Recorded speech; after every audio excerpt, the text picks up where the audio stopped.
Welcome back to our channel. Prawns biryani చేద్దాం అనుకున్నా కానీ ప్రాసెస్ తెలీదే. యూట్యూబ్లో చూస్తే పెద్దగా అనిపించింది. అందుకే మా ఫ్రెండ్ని అడిగితే వాళ్ళ మమ్మీని ఫాస్ట్గా అడిగేసి నాకు సింపుల్గా చెప్పేసింది. తను ఎలా చెప్పింది నేనేం చేశాను చూసేద్దామా? వీడియో స్కిప్ చేయకుండా చూసేయండి. దానికి కావాల్సిన పదార్థాలు: లవంగాలు, ఇలాచి, దాల్చిన చెక్క, స్టార్ పువ్వు, బిర్యానీ ఆకు, 3 ఉల్లిపాయలు, 4 పచ్చిమిర్చి, అల్లం వెల్లుల్లి పేస్ట్. బియ్యం బాగా వాష్ చేసుకుని 30-40 నిమిషాలు నానబెట్టాలి. ప్రాన్స్ని బాగా వాష్ చేసిన తర్వాత చిటికెడు ఉప్పు, చిటికెడు పసుపు వేసి బాగా కలుపుకొని పక్కన పెట్టుకోవాలి. ప్రాసెస్లోకి వెళ్ళిపోదాం.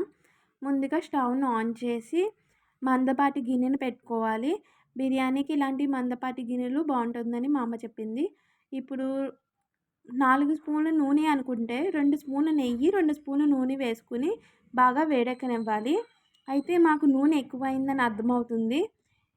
ఈ నూనె వేడెక్కిన తర్వాత బిర్యానీ స్పైసెస్ వేసేసి వేగనివ్వాలి. బిర్యానీ స్పైసెస్ కొంచెం ఫాస్ట్గానే వేగుతాయి కాబట్టి వేగిన వెంటనే పచ్చిమిర్చిని కూడా సన్నంగా కట్ చేసిన పచ్చిమిర్చిని వేసి వేగనివ్వాలి. వేగిన తర్వాత సన్నంగా కట్ చేసిన ఉల్లిపాయలను కూడా వేసేయాలి. వేసిన తర్వాత గోల్డెన్ బ్రౌన్ కలర్ వచ్చే వరకు వేయించుకోవాలని చెప్పింది మా ఫ్రెండ్. ఉల్లిపాయలు ఫాస్ట్గా వేగడానికి ఉప్పు వేసుకున్నాను. అలానే టేస్ట్కి సరిపడా ఉప్పు కూడా ఇక్కడే వేసేసుకున్నాను. వేసుకున్న తర్వాత బాగా కలుపుకున్నాం. ఫ్రై చేసుకున్న తర్వాత ఆనియన్స్ కలర్ చేంజ్ అయ్యాయి. గోల్డెన్ బ్రౌన్ కలర్లోకి వచ్చేసాయి. అయితే గోల్డెన్ బ్రౌన్ కలర్లోకి వచ్చాక ఒకసారి అలా కలుపుకొని ప్రాన్స్ వేసేసుకోవాలి. అయితే ఇక్కడ ఒక పెద్ద డౌట్ వచ్చింది. ముందు అల్లం వెల్లుల్లి పేస్ట్ వేయాలా లేదా ప్రాన్స్ వేయాలా అని. ఆ డౌట్తోనే ముందు ప్రాన్స్ వేసేసాను. తర్వాత అల్లం వెల్లుల్లి పేస్ట్ కూడా వేసుకుని కలుపుతున్నాను. కలుపుతున్నప్పుడు అర్థమైందనమాట ముందు అల్లం వెల్లుల్లి పేస్టే వేసుకోవాలని. ఎందుకంటే ప్రాన్స్ ఎక్కువ కలిపితే ముక్కలు అయిపోతాయి కాబట్టి గుర్తుపెట్టుకుని ముందు అల్లం వెల్లుల్లి పేస్టే వేసుకోవాలి.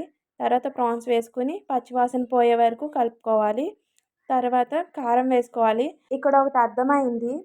తనేమో ప్రాన్స్ కదా తక్కువ వేసుకో కారం అంటే, నేను నాన్ వెజ్ కదా అని చెప్పి కొంచెం ఎక్కువ వేసాను. తను 2 టేబుల్ స్పూన్ కారం వేసుకోమంటే నేను 2 స్క్వేర్ వేసుకున్నాను. అయితే అది కొంచెం కారం ఎక్కువైంది. మీరు మాత్రం 2 టేబుల్ స్పూన్ కారం వేసుకొని వేయించుకోండి.